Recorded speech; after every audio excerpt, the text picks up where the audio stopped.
Okay friends, we got the vehicle inside the shop, we got it on the lift so it's going to be ready to go. Let's get under the hood so we can take a peek at what's going on. We're going to make our way right over here. Just give this a feel. Make sure it's not super hot, okay? If it's not super hot and you're wearing hand protection and eye protection, you can go ahead and press this like this. Relieve pressure. That looks good. Hey friends, while I've got your attention, make sure you leave a comment, like, subscribe, ring that bell. Let's get back to what you came here to see. Something that's always great to do is to check your freeze point on your coolant, and you can do that with something like this. This is called a refractometer, and it's just going to measure the amount of ethylene glycol in the coolant to make sure that it won't freeze up when it gets a little chilly outside. So go ahead and take a look. If you look at that, you can see a little gauge, and it's going to say ethylene glycol over on the right-hand side. You want it to be just below the -40. If you can get it to -32, -34, you're doing all right. If it's just sitting at the 0 or anything worse than that, well, you need to flush out that system. Let's just take a little sample. This is very low. Doesn't look very good already. Close this up. Let's take a look. Oh! Here, take a look at that.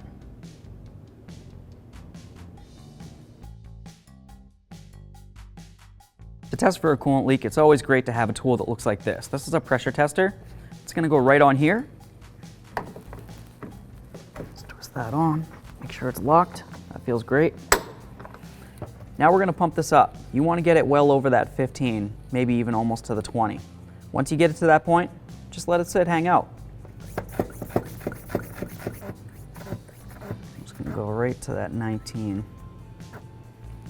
Now we'll let it sit just like that, and we're going to watch for the gauge to drop. So we let this sit for a good 15 to 20 minutes, and as you can tell, it really hasn't gone down very much.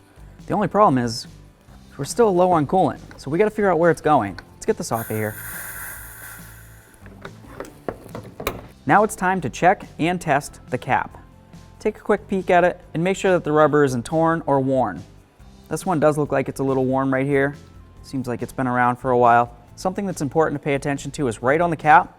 You can see where it's going to relieve pressure. This one relieves at 18 pounds of pressure. So if we use this tool, it should hold pressure all the way up to 18 pounds. If it doesn't, the cap's no good. There's a little tester on here, just an adapter. Connect this onto this. Nice.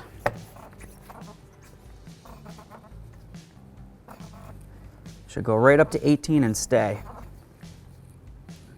So it looks like this cap holds no pressure. It should go right up to that 18 and stay right there. If I did go above it, it would go, 20, and then it would drop down to the 18, and it should stop at approximately 18.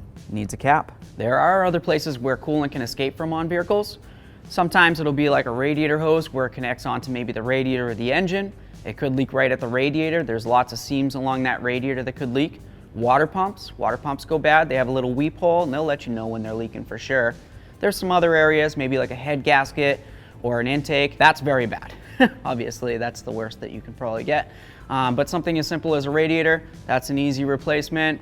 Coolant hoses, yeah, those are all pretty easy. Those are a couple places. Now let's have a look. If you look right along here, you can see your upper radiator hose. This comes right over here to where your thermostat's going to be, okay? It can leak right along here, and of course where the thermostat mounts onto here. Also, you'll have your radiator, which is very hard to see in this particular application because it's behind this cooling fan and all this crud.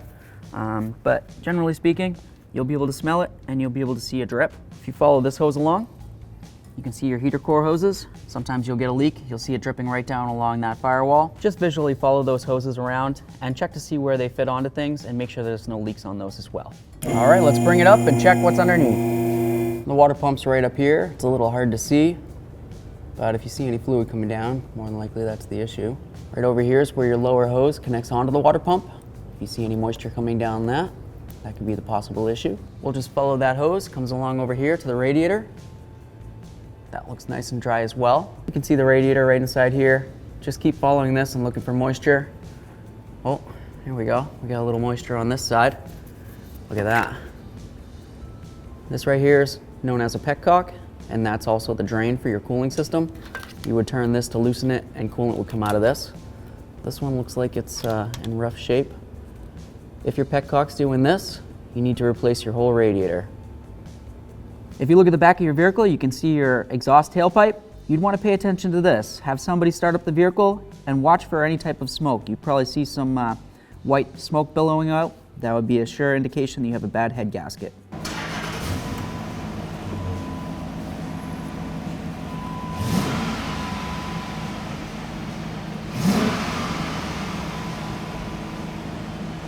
All right, so we finished testing our cooling system. We found that the radiator cap was no good. It wasn't holding any pressure.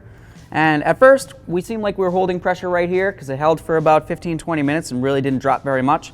But we figured we'd take a look. We tested all those hot spots. We looked at all the hose ends.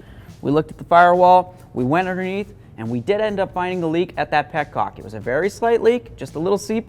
Something like that's going to cause the coolant to go low, and it's also going to cause running issues and maybe even overheating. So you want to make sure you get that fixed. Get yourself a new radiator cap if it doesn't hold and it looks like this. Take it for a road test. Thanks for watching. Visit 1AAuto.com for quality auto parts shipped to your door, the place for DIY auto repair. And if you enjoyed this video, please click the subscribe button.